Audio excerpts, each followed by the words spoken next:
Alright, hello again.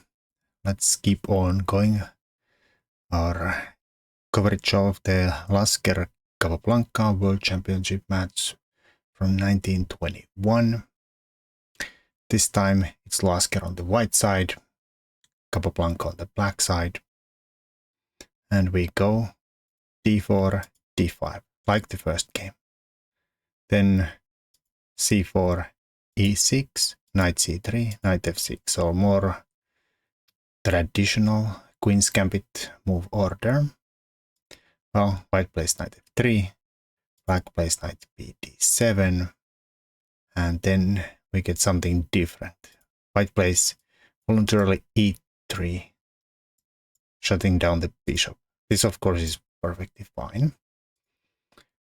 Well, intending, well, maybe bishop goes here, or maybe eventually we want to maybe push them e4 in a way that we we'll build up on it a little bit, but eventually push e4, maybe threaten e5 in a way that we force black to take somewhere and have a pawn duo in the center. This kind of a threat can definitely come a bit unpleasant. Well, black develops. Actually, Lasker had been in this position before on the black side against his brother 31 years before, where they continued this way, and eventually Emanuel Lasker won on the black side. This game we get the bishop, or bishop e7, bishop d3, castles, and then black does the typical plan. Takes there, giving white the central pawns, but instantly striking, bang, c5. And then queen e2, intending rook to d1, lining up with the queen here. We could get well, it would have been interesting to see what happens if they would have Lasker taken and gotten the isolated pawn, or would he have taken with the knight instead? Well, we never know. Black plays a6, wants to play b5, put the bishop here. Here probably a4 is a decent way to stop this. Of course you make holes, but since the knight is already here and not, for instance, coming towards the b4 hole here, it's probably okay. But white did not care. He lines up with the queen here, letting black bang through with the b5, and then bishop drops here. I guess this side is also probably possible, but here the bishop usually wants to end up here anyways. Alright, so light squared bishop has found a home, and it's pretty strong there. But white plays e4. This of course makes them guarantees that we are not gonna get them. Well, unlikely that any event could happen that we get the isolated pawn. Black took instantly, and then we definitely don't get an isolated queen's pawn positions. We have a perfect symmetry. 4 on the king side, 2-2 on the queen side. Defining factor are these open files. And well, I feel like black is more harmonious in like the minor pieces, because the rooks are still undeveloped and the queen is still questionable. Where should it go? Well, I think this would probably be fine, and then line up the rooks on D and C. My arrow game is bad. Instead, we get knight e5 by Capablanca, eyeing the bishop here. Yeah, I think queen b6 is fine. This looks pretty nasty in a way, but I think we can play here and we are fine. Another option would be to play queen c7, since the bishop is still here and the rook's not coming here instantly. So we have time to, for instance, bishop goes to e3, we have time to bring the rook out of the corner, and when this happens, we can drop the queen back here and maybe even line up and make a battery this way. Of course, your queen is in the corner, but it's probably decent there with the bishop here and also pressure on the center. Anyways, we get something different. Knight e5. Well, here I thought White's decision is a bit weird in a way that he decides to retain the knight instead of the bishop. Of course, the bishop is at the moment, it's not looking so great with the pawn there, hampering it down, but look better to me, I think. And instantly looking at the queen here, I assume now we have to move the way out of any kind of a discoveries. I don't know, probably fine. Anyways, in a game we got knight b3. We line up with the queen again and maybe even threaten to take the pawn here. So black instantly says chop. Maybe b4 would have been better, just distracting the knight to out of the way to the flank there first, but this looks logical. We take the bishop, we have a bishop there. Then black gets out of the d-file, queen is hit, and white plays e5. So this is Lasker's plan. We get the rook to the third rank with tempi here. We kick one defender out, knight jumps to d5, and then the rook slides to the attack. Bang bang. Well, how does black defend against these threats here? Bishop is coming here, maybe queen is coming here. Well, he starts with the pop here. And, well, white takes with the rook. He doesn't want to compromise the structure with the pawn takes, because then this is going to be a pain to handle or hold on to in the end of the game.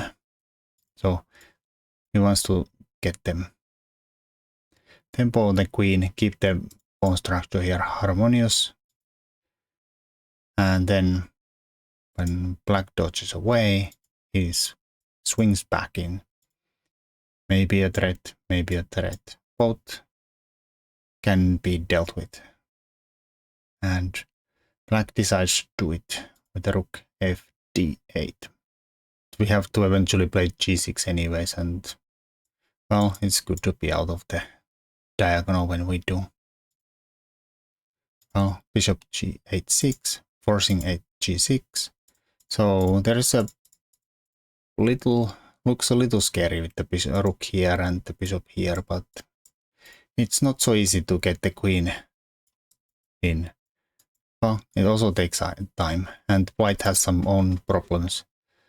Like there is this kind of batteries, and the back rank is definitely very, very, very soft with when the rook has lifted out of the way. So, and of course, if you play, for instance, make a Luft someday, h3, then the rook's not sliding to the h-file anymore, h-file, and that's always a bit of a bummer for white's attacking prospects. Anyways, after g6, white drops back with the bishop. Guess he wants to slide the queen somehow into the h6 and then go here. Well, black plays queen d5. Says the rook's not sliding anywhere. Well, here probably would have been better to, again, for instance, play the rook ac8 with the idea that in hindsight what happened in the game, white goes for the bishop. We could drop it back here and keep it, because it looks really good. Because this is not threatening anything, this is already defended. And white goes and says, can I have it, please? And well, you could retain it here, but then sadness. Your bishop is there, rooks are messed up. So black plays here, should have probably done it in a different order here for sure. And white so happy, instantly pops that off. I don't actually know how fast he took it, but I would have blitzed it off the board like bam. Well, the bishop jumps back there. At least it keeps black honest, because back rank someday something. It's not at all easy to get the queen there. Like the bishop is here covering this, and I mean, we can't get it there. We can't get it there. Very hard. So we have to do some magic. Well, black centralizes queen d5. And things, well, the good part for white is that they are covering everything here. The bishop is here, rook is here. Back rank is just holding enough. Well, he plays b3. Idea he can move the rook without dropping the a pawn. The downside, of course, is, well, black first hits the rook. Rook has no really good squares. I guess he could go here, but this is not, well, it can be further harassed there with the bishop. This is the safe place, but of course, sadness. So black plays rook d5, says e5 is also maybe a little bit soft. White says defend it. Yeah, the rook's been really clumsy there. The rook's not being coordinated. It's always a pain. But now black swinging here. Maybe even first, this would have been maybe even better instantly, in a way that we want to try to invade via this square and blank these guys here. Black has a good control on the both piles, so he's definitely on the driving seat here. Well, we do it in this way. But now the rook is kind of getting into the play. It was not really doing anything here. The attack was dead. Well, black's going bishop a3. Ideas, queen invasion, but also something like here we could do this, or maybe a rook here takes. I mean, at the moment this can be done, but then bang, horrible things. Anyways, white makes a loft, deals with some of the problems. Back rank is a little less soft. Black invades. He could have tried this, but white has this move, getting out of this by attacking the queen, so black has no time to chop here. Well, actually kind of funnily he could, because this is pretty decent. White cannot challenge the rooks, so black has time to coordinate the rooks on the d file. This is actually kind of decent. This, of course, why it has no time is that there is this tactic. This could have been also possible in a way. I don't know, maybe the bishop should be shut down, but it can always maneuver back into the game via this way.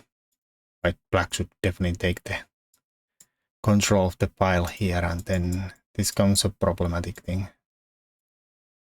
It's playable for both sides, but interesting at least. Big material imbalance. Instead, get the queen b2. White is not interested about take trade, so he goes there. He wants to retain some control on the second rank. Well, the rook's saying no.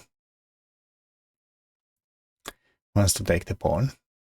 White is defending it with a little bit of a tactics here.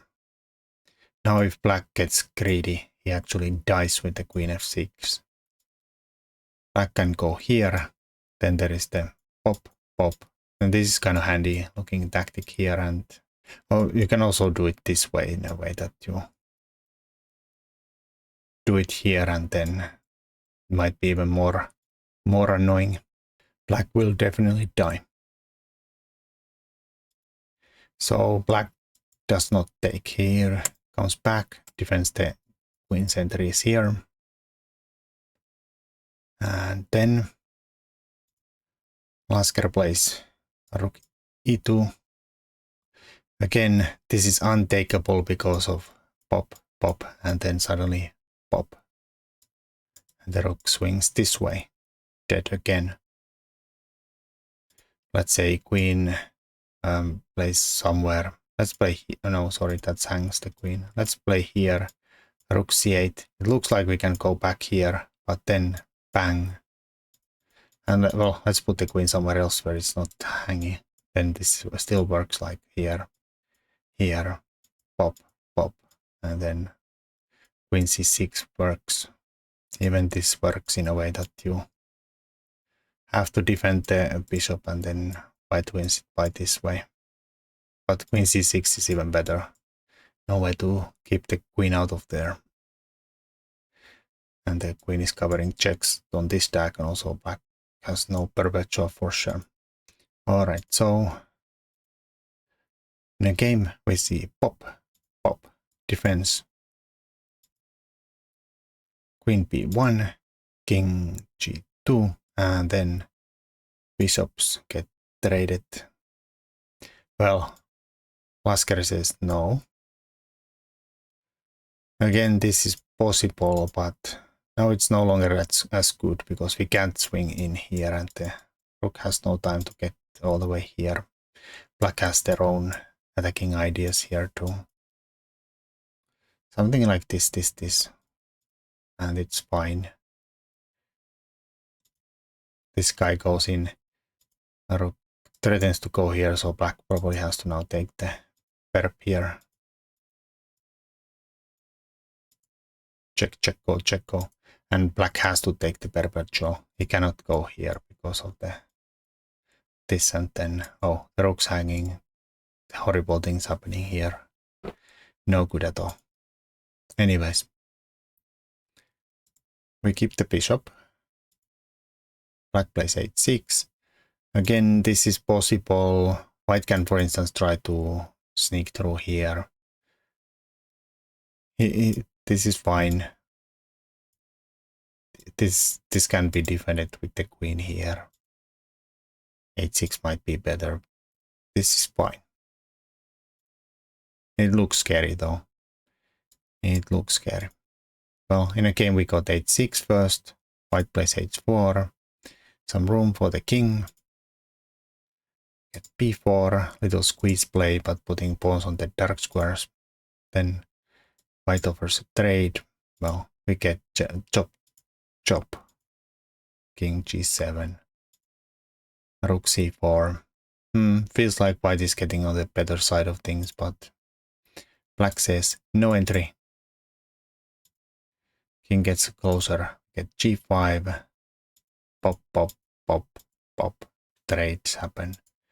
Bishop drops back and rook d5. And here, or maybe earlier, they have agreed a draw.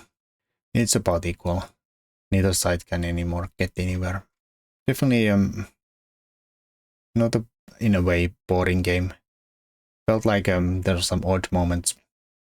Black could have squeezed harder there for sure, and definitely were in the driver's seat for a while.